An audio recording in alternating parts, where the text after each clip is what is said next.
Good evening everyone.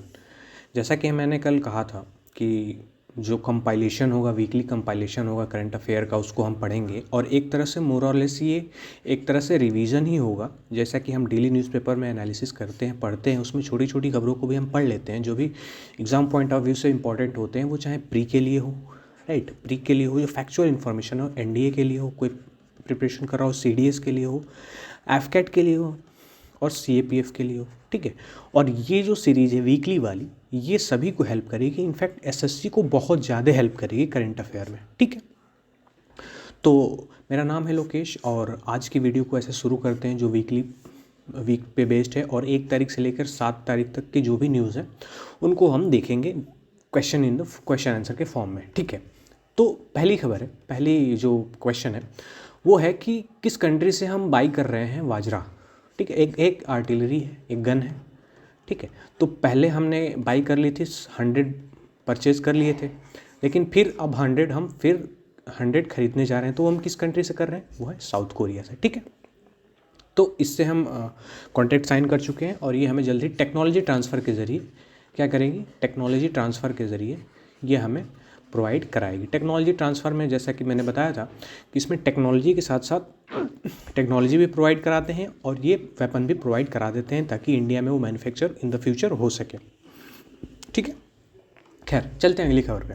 अगली खबर है कि अभी एक पोप थे, पोप यानी कि जो रोम में बैठते हैं, रोम बोले फिर क्या वेटिकन सिटी बोले, वेटिकन सिटी, रोम के अंदर जो वेटिकन सिटी है उसमें जो बैठते हैं पोप, जो क्रिश्चियनिटी के सबसे ज़्यादा एक रूलर नहीं कह सकते पर कह सकते हैं कि जो मेन हेड होते हैं, ऐसे वो बिलीव करते हैं।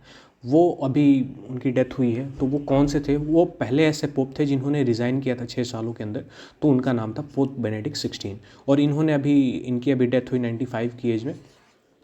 तो ये देखने वाली बात थी, ठीक है। खैर, चलते हैं अगली पे।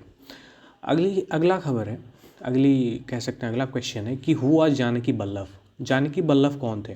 जिनकी अभी रिसेंटली डेथ हुई है। तो ये बीजिंग में रहते थे और क्या थे? ट्रांसलेटर थे, ठीक है। ट्रांसलेटर, इनका जन्म इंडियन थे, ये एक इंडियन थे और अपनी पढ़ाई पूरी करने के बाद ये बीजिंग चले गए, ठीक है। बीजिंग चले गए, चाइना चले गए और बीजिंग जाने के बाद इन्होंने चाइनीज़ लिटरेचर जो होती है, चाइनीज़ लिटरेचर को हिंदी में ट्रांसलेट किया ताकि जो भी चाइनीज़ है उनको हिंदी में पढ़ा जा सके, ठीक है। तो ये काफ़ी रिनाउंड ट्रांसलेटर थे और इनकी फैमिली वगैरह सब वहीं पे शिफ्ट है और इन्होंने एमए हिंदी से किया था, दिल्ली यूनिवर्सिटी से एमए किया था।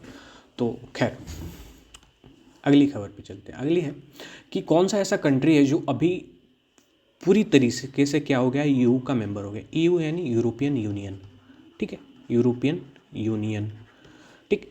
इसमें कुल 27 देश हैं। इसका हेड क्वार्टर कहाँ है? ब्रुसेल्स में है। और जो अभी इसकी मेंबरशिप लिया है, यानी कि हर 6 महीने पे मेंबरशिप इनकी रोटेट होती है। तो जो प्रेसिडेंसी होती है वो इस बार आई है स्वीडन के पास, राइट। तो इस बार स्वीडन क्या करेगा? चेयरमैन बना है अभी 6 महीने के लिए। तो क्रोएशिया अपने फुली इंटीग्रेटेड हो गया है ताकि जो इनकी करेंसी थी उनसे अब ये शिफ्ट कर गए हैं यूरो पे, ठीक है। यूरो पे शिफ्ट कर गए हैं और ये पूरी तरीके से हो गया है, ठीक है। खैर, चलते हैं अगली खबर। अगली है कि India will sign MMPA, migration and the mobility partnership agreement. किस कंट्री से साइन किया अभी करने जा रहा है? ये कर रहा है ऑस्ट्रिया से, ऑस्ट्रेलिया, ये ऑस्ट्रिया से करने जा रहा है, ठीक है। ऑस्ट्रिया का कैपिटल बताते वियना है, ठीक। ये एक EU का मेंबर है, यूरोपियन यूनियन का मेंबर है और वियना कन्वेंशन था, वियना कन्वेंशन भी था एक, ठीक, जो क्लाइमेट चेंज से रिलेटेड था। उसके बाद अगर हम कहें तो जो इलीगल माइग्रेशन हो रहे हैं इंडिया से ऑस्ट्रिया की तरफ, उन पे लेके दोनों फॉरेन मिनिस्टर, दोनों देशों के फॉरेन मिनिस्टर और नेशनल सिक्योरिटी एडवाइज़र मिले हैं और इस कॉन्ट्रैक्ट को साइन करने की कोशिश की जा रही है कि साइन हो जाए एग्रीमेंट, तो जो भी माइग्रेशन है इलीगल उसे हम रोक सकेंगे, ठीक है। तो ये खबर है। चलते हैं नेक्स्ट क्वेश्चन पे। तो अगली खबर है कि कृष्ण कुमार अभी न्यूज़ में थे, वो कौन थे जिनकी अभी हाल ही में डेथ हुई? कौन थे? Who was he? सॉरी। तो ये फॉर्मर टाटा सन्स के चेयरमैन थे। इनके बारे में कुछ बता दिया जाए तो इनको 2009 में पद्मश्री मिला था, ठीक है। और ये टाटा चेयरमैन के, टाटा ग्रुप के जो टाटा सन्स के चेयरमैन थे, पहले थे 1999 से 2013 तक। उसके बाद इनकी हेल्थ की वजह से, इनका टेन्योर पूरे होने की वजह से इन्होंने रिटायरमेंट ले ली। और इनका जो मेजर काम था वो था कि जो यूके की एक कंपनी थी, टी कंपनी थी, उनको क्या किया, अपने में मर्ज कर लिया था, ठीक है, उनको खरीद लिया था एक तरह से। खैर, चलते हैं अगला क्वेश्चन पे। हाँ, अगला क्वेश्चन है, काफ़ी इंपॉर्टेंट है कि 108 इंडियन साइंस कांग्रेस का थीम क्या है? Science and technology for sustainable development with women empowerment, ठीक है। तो ये कहाँ हो रहा है? ये हो रहा है भोपाल में, ठीक है, ये हो रहा है भोपाल में। इंडियन साइंस कांग्रेस कहाँ हो रही है? ये 108 नंबर की है, भोपाल में हो रही है। और इसकी जो उद्घाटन जिसने किया था, इनॉग्रेट किया था, वो हमारे पीएम मोदी जी किए थे, ठीक है, पीएम मोदी साहब ने किया था। और ये 3 दिनों तक चलेगा वहाँ पे। खैर, इस बार जो थीम बेस्ड है वो वुमेन एम्पावरमेंट को लेके है। और जो भी इनमें कहा जा रहा है कि जो भी वुमेन है उनका पार्टिसिपेशन साइंस एंड टेक्नोलॉजी में कैसे बढ़ाया जाए, ये अहम मुद्दा होने वाला है चर्चा का। और जो सस्टेनेबल डेवलपमेंट में है वो उसमें वुमेन का कैसे प्रोग्रेस किया जाए, इस बात पे लेके वहाँ पे चर्चा होगी। और जो इस बार का पूरा बेस्ड है, जो कांग्रेस, साइंस कांग्रेस बेस्ड है, वो मेनली वुमेन और टेक्नोलॉजी पे बेस्ड है, राइट। तो ये होने वाला और ये भोपाल में हो रहा है। तो अगली खबर पे चलते हैं कि अभी प्रेसिडेंट चेंज हुए हैं ब्राज़ील के। बोल्सोनारो थे पहले, बोल्सोनारो थे, अब इलेक्शन हुए तो नवंबर में, तो पर काफ़ी पॉलिटिक्स के बाद ऐसे चेंज हो गए। तो इनका नाम है लुइज इनासियो लुका डा सिल्विया, ठीक है। ब्राज़ील एक साउथ अमेरिका का देश है, ठीक है, साउथ अमेरिका का देश है। और यहाँ पे ये इक्वेटर पे पड़ता है, ठीक है।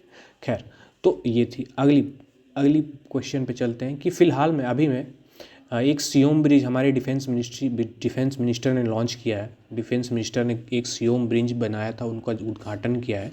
वो किस देश में है? वो है अरुणाचल प्रदेश में। ये क्यों हुआ है? अरुणाचल प्रदेश काफ़ी न्यूज़ में था अभी। तवांग क्लैश हुआ था 9 दिसंबर को, ठीक है, इस वजह से था। उसके बाद सरकार ने यहाँ पे क्या कर दिया, एक सेला पास बनाने की कोशिश जारी की। सेला पास, तो सेला पास कहाँ अभी बना है? वो बना है अरुणाचल में। ये क्या करेगा कि जो तवांग है उसकी कनेक्टिविटी देगा, all weather connectivity to the mainland, ठीक है। क्योंकि बर्फबारी पड़ जाती है तो प्रॉब्लम होती है, तो इस वजह से सेला पास बनाया गया। फिलहाल में अभी सियोम ब्रिज बनाया गया है, ठीक है, सियोम ब्रिज बनाया गया है। तो इसका उद्घाटन भी हमारे डिफेंस मिनिस्टर ने कहा, और कहा है कि अगर युद्ध होता है तो युद्ध हम अपने डिफेंस में करने के लिए हम तैयार हैं, हम पे अगर युद्ध थोपा जाता है तो, ठीक, ये बात। खैर, अगली खबर की तरफ चलते हैं। अगली खबर है कि जो अगली न्यूज़ है, वॉल ऑफ पीस कहाँ इनॉग्रेट की गई है? तो ये की गई है केरला में, ये पलक्कड़ जगह है केरला में, वहाँ पे की गई है। और वहाँ का ये गांव है, ये एक स्कूल में की गई है वॉल ऑफ पीस के बारे में थोड़ा सा बता दूं तो करीब ये 10 फुट लंबी एक दीवार है जिस पे क्रेविंग की गई है, राइट, ऐसे कुरेदा गया है। और उस पर सैंड वगैरह के लगाए गए हैं, सैंड लगाया गया है उस पर, जिससे कि वो प्रोलिफरेट किया गया है, जिससे दूर से चमकता हुआ दिखाई देता है। और इस वॉल पे क्या लिखा गया है? सिर्फ पीस लिखा हुआ है, ठीक, करीब 250 लैंग्वेजेस में पीस लिखा हुआ है। और इसको बनाया किसने? बीएचयू के प्रोफेसर ने, ठीक है, बीएचयू के प्रोफेसर थे और उनके जो स्टूडेंट्स थे उन्होंने बनाया है, ठीक है। तो वॉल ऑफ पीस। और हाँ, केरला क्यों इम्पोर्टेंट था? अभी इम्पोर्टेंट था इसमें पाम म्यूज़ियम कहाँ बनाया गया है? केरला में बनाया गया। ये काफ़ी इम्पोर्टेंट है केरला से। और केरला में हम क्या कर सकते हैं? खैर, कुछ नहीं। एनीवेज, प्रवासी भारतीय दिवस, ये बहुत इम्पोर्टेंट है, ताकि अभी शुरू हो गया है, आई थिंक शुरू हो गया 8 तारीख से 11 तारीख तक का ये एक मीटिंग है, एक तरह से कह सकते हैं, जो आयोजन किया गया है प्रवासी भारतीय दिवस का, ये प्रवासी भारतीय दिवस का। और ये कहाँ मनाया जा रहा है? इंदौर में। और इसको जो चीफ गेस्ट हैं वो है मोहम्मद इरफान अली, ठीक है, प्रेसिडेंट ऑफ गुयाना एक कंट्री है वहाँ के, और जो गेस्ट ऑनर है वो है चंद्रिका प्रसाद संतोखी। ये है सूरीनाम में। सूरीनाम में एक ओशिनिक कंट्री है, वहाँ की ये प्रेसिडेंट है। थीम क्या है? Diaspora reliable partner for Indian progress in Amrit Kaal, right. तो अगर अमृत काल है, अभी हमने 75वीं वर्ष मनाई है इंडिपेंडेंस, यानी कि 75 साल हो गए हैं हमारी आज़ादी के, तो 75 साल अमृत महोत्सव, तो उस पर ये बेस्ड है, आप ऐसे याद कर सकते हैं, ठीक है। ये क्वेश्चन बहुत इंपॉर्टेंट हो जाता है, बहुत ही ज़्यादा इंपॉर्टेंट हो जाता है। क्यों? क्योंकि जो प्रेसिडेंट हैं ये काफ़ी इंपॉर्टेंट कंट्रीज़ हैं जो गेस्ट हैं, और इससे एक तरह से कह सकते हैं डिप्लोमेसी भी जुड़ी हुई है, जियोपॉलिटिकल भी जुड़ा हुआ है, ताकि अगर हम इस देश से अगर रिश्ते हम अच्छे कर लेंगे, तो बाय द वे अगर किसी ओशिनिक कंट्री में हमें अगर हाल्ट चाहिए, हाल्ट यानी कि अगर हमें कोई शिप वगैरह भेजना हो, अगर कहीं युद्ध होता है तो वो हमारी मदद कर सकते हैं, ठीक है। ये इंदौर में मनाया जा रहा है, और इस साल के जो गेस्ट हैं मोहम्मद इरफान अली और चंद्रिका प्रसाद संतोखी जी हैं, ठीक है। प्रवासी भारतीय दिवस इसलिए मनाया जाता है कि जो 1915 में 9 जनवरी को 1915 में गांधी जी आए थे साउथ अफ्रीका से इंडिया लौट के, ठीक है।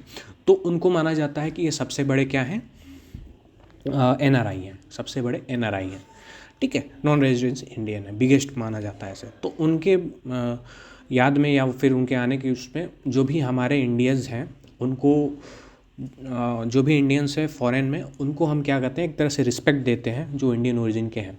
और जो प्रवासी भारतीय सम्मान है, प्रवासी भारतीय सम्मान वो मिला है प्रशांत सिंह धालीवाल को, ठीक है, धालीवाल को। ये क्या है? ये US में है, और US में क्या करते हैं, ये बिजनेसमैन है, ठीक है, बिजनेसमैन है। तो इनको मिला है इस बार का धालीवाल साहब को, ठीक है, धालीवाल से याद कर सकते हैं, ये सरदार जी हैं। खैर, अगले क्वेश्चन की तरफ चलते हैं। अगले क्वेश्चन ये मैंने बताया था, आखिर मैंने सब पढ़ा है। तो लिक्विड वेस्ट ट्रीटमेंट प्लांट सबसे बड़ा कहाँ बन रहा है, ठीक है, तो तिरुपति में बन रहा है, ठीक है। तो वेस्ट ट्रीटमेंट प्लांट, जो भी लिक्विड वेस्ट होगा उसका ट्रीटमेंट करने के लिए प्लांट बनाया जा रहा है, वो कहाँ बनाया जा रहा है? तिरुपति में बनाया जा रहा है, ठीक है। खैर, चलते हैं अगली खबर पे। अगली खबर काफ़ी इंपॉर्टेंट है, वुमेन एम्पावरमेंट को लेकर अगर हम बात कर रहे हैं, तो who has become the first women officer to deployed in Siachen glacier. जो सियाचिन ग्लेशियर है, माना जाता है कि हाईएस्ट बैटल फील्ड है, highest battlefield in the world, ठीक है। तो EME की, इलेक्ट्रॉनिक्स एंड मैकेनिकल इंजीनियरिंग की जो सेना में होता है, उसमें की एक ऑफिसर है कैप्टन शिवा चौहान। इनको क्या किया गया, डिप्लॉय किया गया है सियाचिन ग्लेशियर में कुमार पोस्ट पे, ठीक है। कुमार पोस्ट यानी कि जगह है, पोस्ट है, मतलब कि हमारी वहाँ एक पोस्ट है, उसका नाम है कुमार, वहाँ पे इनको पोस्टिंग मिली है। और ये पहली फीमेल है पहली ऑफिसर है जिनको पोस्टिंग मिली हुई है। और अगर हम बात करें तो, अगर सियाचिन ग्लेशियर की बात करें तो सियाचिन ग्लेशियर काफ़ी इंपॉर्टेंट हो जाता है हमारे पॉइंट ऑफ व्यू से, नेशनल सिक्योरिटी के मामले से, क्योंकि वहाँ पर एक तरफ पाकिस्तान है और एक तरफ चाइना है, राइट, और हम बीच में हैं यहाँ पे, ठीक है, ऐसे बीच पे हैं। तो ये जो एरिया है ये सियाचिन कहलाता है, और यहाँ से बॉर्डर इसका भी दिखता है, और इधर कौन सा देश है? अफ़गानिस्तान है, ठीक है। तो ये महत्व हो जाता है। अगर हम ये खो देते हैं तो चाइना अपनी कनेक्टिविटी डायरेक्ट यहाँ से बना लेगा, जो हमारे लिए थ्रेटेंड है, राइट, अपने इंफ्रास्ट्रक्चर डेवलप कर लेगा इधर, तो यहाँ से हमारे लिए थ्रेटनिंग है। तो इस वजह से हम क्या करते हैं, यहाँ पे करीब हम 6 करोड़ रुपए डेली का वहाँ खर्च करते हैं इन द नेम ऑफ वहाँ के जो भी अलाउंसेस दिए जाते हैं जवानों को, या फिर उनको फूड पहुँचाया जाता है। और अगर वहाँ पे -50 डिग्री तक सेंटीग्रेड तक टेम्परेचर चला जाता है, और ठंड में बहुत ज़्यादा जाता है, और वहाँ पे एवलांचेस वगैरह आते रहते हैं, तो जिससे वो टफ़ टेरेन है, और 3 महीने से ज़्यादा की पोस्टिंग वहाँ पे किसी की नहीं होती है, ठीक है। खैर, अगले क्वेश्चन की तरफ चलते हैं कि which country is to host Global South summit. तो अपना प्यारा भारत इंडिया करेगा 12-13 जनवरी को, ये वर्चुअल में होगा, राइट, वर्चुअली करेगा। करीब 120 देशों को न्योता भेजा गया है, ठीक है। इसका थीम क्या है? Unity of voice, unity of purpose. तो अगर हम ग्लोबल साउथ की बात करें तो जो भी कंट्री इक्वेटर से नीचे आती हैं उनको एक्चुअली में ग्लोबल साउथ बोला जाता है, ठीक है। उसमें कौन कौन सी कंट्री हैं? लेस डेवलप्ड कंट्रीज़ हैं और डेवलपिंग कंट्रीज़ हैं, ठीक है, डेवलपिंग कंट्रीज़ हैं। ध्यान रखने वाली बात इसमें यह है कि इसमें जापान नहीं है, साउथ कोरिया नहीं है। साउथ कोरिया इसमें पार्टिसिपेट नहीं कर रहे हैं। क्यों? क्योंकि ये डेवलप्ड नेशन है, राइट। तो इनको करीब करीब 132 देश हैं इसमें पाए जाते हैं। ऐसे कोई ऑर्गेनाइजेशन नहीं है या कोई ऐसे ग्रुप नहीं है, ऐसे मान लिया जाता है कि हाँ एक साउथ के नेशन है, इनको जोड़ लिया जाता है। ऐसा कोई अलायंस नहीं है, ऐसा कोई कुछ नहीं है। तो खैर, इसकी में जो होस्ट करेगा वो इंडिया करेगा और पीएम मोदी साहब इसका जो इनॉग्रेशन है वो करेंगे। ये वर्चुअली होगा, ऐसे कोई मीटिंग वगैरह कहीं नहीं होगी।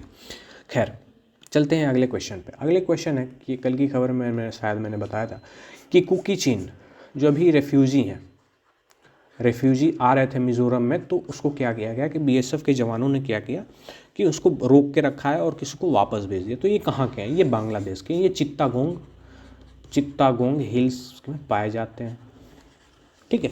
और ये कहाँ है? साउथ ऑफ, एकदम ऐसे साउथ में पाए जाते हैं, ठीक है। साउथ में मैंने मैप दिखाया था ऐसे कल के मैप में। तो ये मिज़ोरम है, मिज़ोरम में थे, ये चित्तागोंग है, तो यहाँ से यहाँ आ जा रहे थे, ठीक। तो ये बांग्लादेश में, और बांग्लादेश से हम क्या कह सकते हैं कि और कोई मीटिंग वगैरह कोई ख़ास नहीं। खैर, रोहिंग्या ये कहाँ से थे? ये थे म्यांमार से। कहाँ के? म्यांमार में कहाँ से? राखीन स्टेट से, ठीक है। जैसे ये चित्तागोंग से थे, कुकी चिन कहाँ से थे? चित्तागोंग से थे। तो रोहिंग्या कहाँ से थे? राखीन स्टेट से थे। और राखीन स्टेट में हम एक पोर्ट डेवलप कर रहे हैं, सितवे पोर्ट। तो सितवे पोर्ट कहाँ है?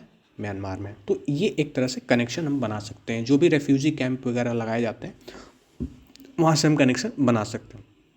खैर, अगले क्वेश्चन पे चलते हैं। अगला क्वेश्चन है, काफ़ी इंपॉर्टेंट है। Birsa Munda hockey stadium is located in, कहाँ है? उड़ीसा में। तो जैसा कि हम जानते हैं कि उड़ीसा बहुत ही अपने खेल को लेके काफ़ी डेडिकेटेड रहता है, खास करके हॉकी को लेके। तो वहाँ पे एक स्टेडियम बनाया गया करीब 260 करोड़ की लागत से, बिरसा मुंडा स्टेडियम। और ये माना जा रहा है कि सबसे बड़ा बैठने के लिए स्टेडियम है, और इसमें करीब 20,000 की कैपेसिटी है, ठीक है। 20,000 लोग एक साथ बैठ के हॉकी का मैच देख सकते हैं। तो ये वहाँ पे किया गया। और उड़ीसा क्या करेगा? जो यूथ गेम है, हॉकी यूथ गेम वो क्या करेगा? उड़ीसा होस्ट करेगा, ठीक है। खैर, अगली न्यूज़ की तरफ चलते हैं। हाँ, who became the first women cricketer to have the statue cast in Sydney Cricket Ground में कौन ऐसे प्लेयर है जिसको वुमेन क्रिकेटर है जो अपनी स्टेचू वहाँ पे लगेगी? तो वो है बेलिंडा क्लार्क। ये कहाँ की है? ऑस्ट्रेलिया की है, ठीक है। तो इनकी मूर्ति वहाँ लगेगी। एनीवेज, चलते हैं अगले क्वेश्चन पे। अगले क्वेश्चन है कि venue of all India annual state minister conference of water vision 247, right. ये भोपाल में हो रहा है, काफ़ी इंपॉर्टेंट है। अगर हम वाटर विजन 2047 की हम बात करें तो ये पहली मीटिंग होगी, ठीक है। पहली मीटिंग होगी एनुअल लेवल पे, जिसमें सारे स्टेट्स मिलेंगे और सेंटर के मिनिस्ट्री मिलेंगी। जल शक्ति मिनिस्ट्री, इसके जो हेड हैं वो कौन है? मिनिस्टर कौन है? Gajendra Singh Shekhawat. Anyways, environment ministry मिलेगी। और जो भी पानी को लेके जो भी प्रॉब्लम है, क्राइसिस वगैरह जो भी चल रही हैं, उस पर डिस्कस करेंगे। और इसकी जो चेयरमैन है वो मोदी साहब करेंगे, वो होस्ट करेंगे, ठीक है। खैर, अगली खबर की तरफ चलते हैं। अगली खबर है कि which Indian city is the host for first ever Formula E world championship race. ये कौन सी कंट्री करेगी? ये कौन सा सिटी करेगा? ये करेगा हैदराबाद, ठीक है। फार्मूला 1 की रेस जो होती है वो हैदराबाद करेगा। खैर, ब्रेल डे कब मनाया गया? वर्ल्ड ब्रेल डे कब मनाया गया? 4 जनवरी को मनाया गया। खैर, अभी तक इसकी कोई थीम नहीं आई थी, लास्ट ईयर की थीम थी, वो इम्पोर्टेंट नहीं है। तो इस बार की कोई थीम नहीं आई है, ठीक है। तो ये ब्रेल डे कब मनाया जाता है? 4 जनवरी को, ठीक है। तो ऐसी वीडियोज़ हम, थैंक्स फॉर वॉचिंग। अगर आपको अच्छा लगा है तो लाइक करिए, शेयर करिए, नए हैं तो सब्सक्राइब करिए। और मैं ऐसी वीडियोज़ बनाता रहूँगा हर वीक। कोशिश ये रहेगी कि मैं कंटिन्यू रहूँ हर वीक। जो भी कंपाइलेशन होगा वो एक तरह से रिवीजन हो जाएगा मंडे टू सैटरडे तक का, ठीक है, मंडे टू सैटरडे तक का, और संडे को मैं वीडियो बना दूंगा, ताकि जो भी आप मंडे से संडे हम पढ़ेंगे और मंडे टू सैटरडे पढ़ेंगे सॉरी, तो संडे को हम एक तरह से ऐसे ही क्वेश्चन फॉर्मेट में बना दूंगा जिससे जल्दी जल्दी एक तरह से रिवीजन टाइप होगा। तो बेसिकली एक रिवीजन ही होगा, बट अगर जैसे कोई खबर मेरे से छूट जाती है न्यूज़पेपर में, तो वो मैं यहाँ पे कवर कर दूंगा, और कोशिश यही रहेगी। और ये सभी के लिए इम्पॉर्टेंट है, ठीक है, ये फैक्चुअल क्वेश्चन है, ये बहुत ज़्यादा इंपॉर्टेंट है, कृपया इसे ना छोड़ें, इसे ना भूलें। और ठीक है, मिलते हैं। अब शायद मैं नेक्स्ट क्लास में मिलूँ, यानी कि जो मैं नई वीडियो अपलोड करूँगा अभी न्यूज़पेपर एनालिसिस की, वो भी है, तो उसमें मिलते हैं। रखिए, तब तक बाय बाय।